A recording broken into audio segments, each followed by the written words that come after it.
สบายดีพี่น้องเป้าข่าววันนี้ชีมากินตำมักแตงมักเพชร10 หน่วยว่าสิเพชรซำใดลองกินเบิ่งว่าเป้าข่าวชีกินได้หรือบ่แล้วก็มีตีนเป็ดครับฮุสขาต้นเป็ดคันสิเว้าแหละรู้สึกว่านี่ปิ้งไหม้เนาะคือดำๆนี่แหละแล้วก็มีผักสลัดกินกับข้าวเหนียวฮ้อนๆเริ่มเลยพี่น้อง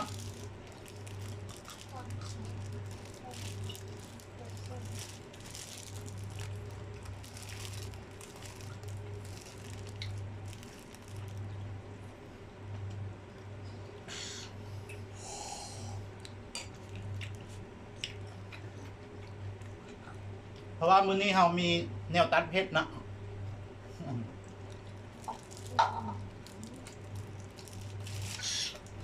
อืม กินบ่ สีเมืองบ่ธรรมดาตัวนี่อืม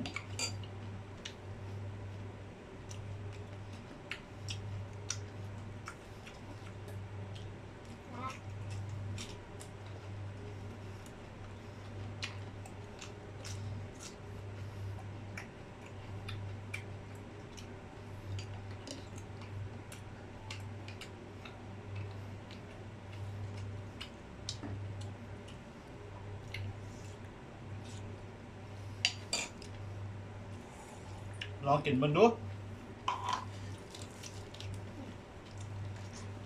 ขาเป็ดนึงสิแซ่บจังได๋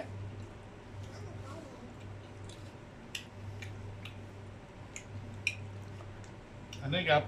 ฝีมือของบ้าวขาวเฮ็ดเองเอื้อสุดความสามารถ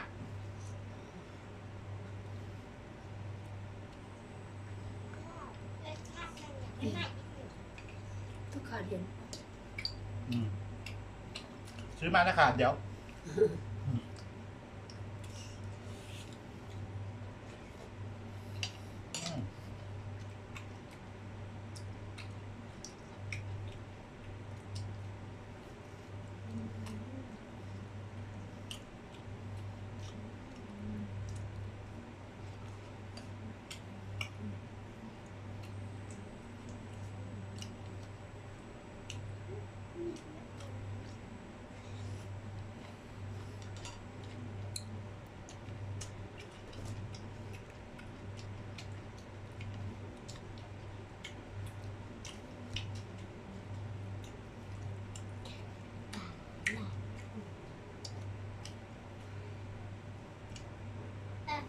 ของนี้เป็นปลาวันนี้ด้วย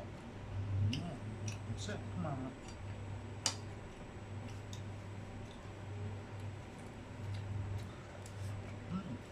รู้สึกเริ่มอยากหน้าแดงแล้วได้พี่น้องเหงื่อกระแตกอ่ะขนาดเปิดพัดลมเหงื่อแตกอ่ะ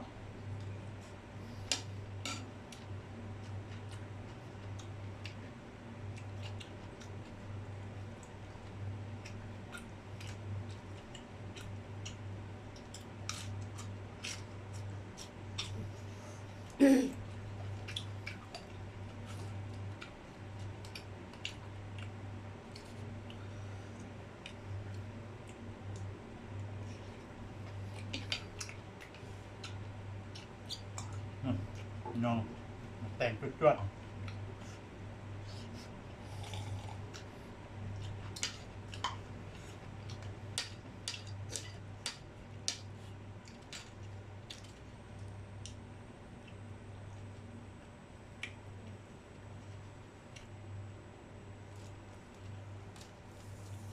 คลิปนี้เป็นคลิปล่าสุดที่บ้าวข่าวได้อัพโหลดลงมา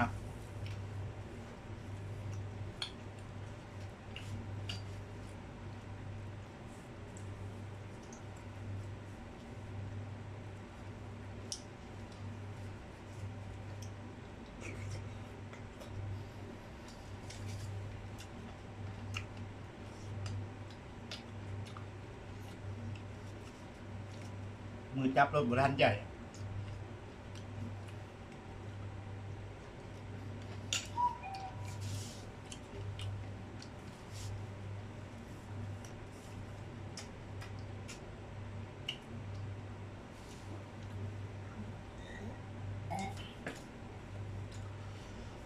น้ำส้มพี่น้องเอาน้ำส้มมาตัดข้าว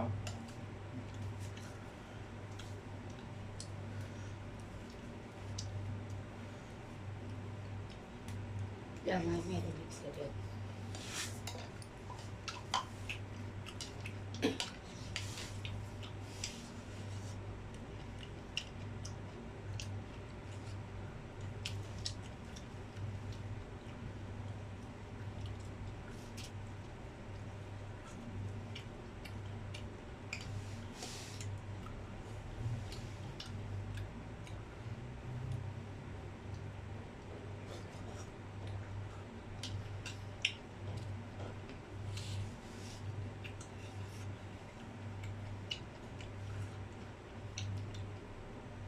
ขอไม้คิดพูดเนี่ยขอไม้คิดพูด ดูอ่ะ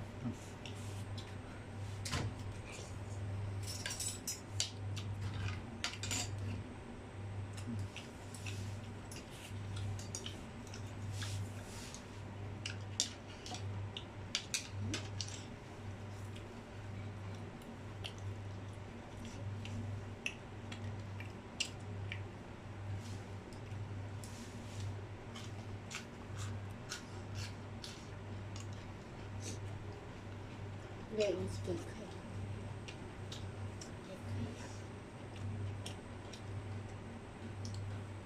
แบ่งให้ด้วยนะ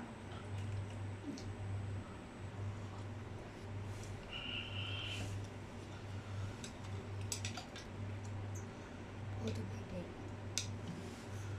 รู้สึกว่าแดงๆเลยเนาะเพชรเลยนะ มันเพชรแดงๆซิกมากเลยเนาะบ้าวข่าวเป็นคนบ่มักกินเพชรลองกินเบิ้งก็ลองเบิ้ง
หมดแล้วพี่น้อง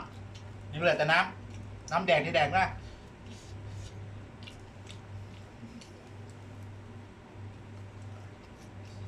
เอาน้ำเย็นมาให้กินทึบ อันนี้ทอด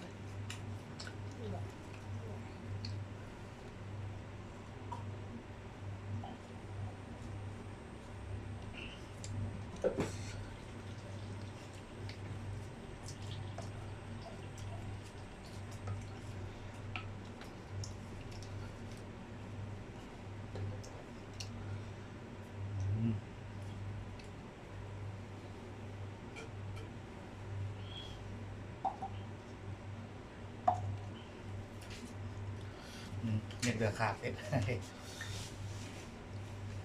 ยังเหลือขาเป็ด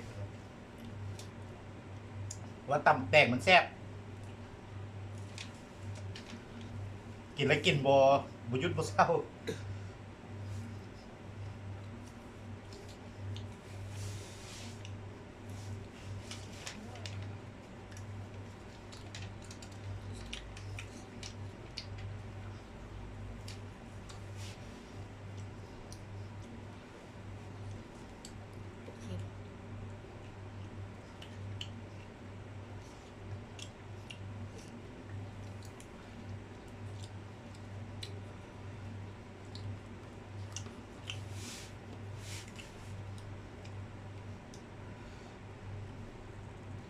หูซื้อว่าเพชรหลายเนาะพี่เนาะ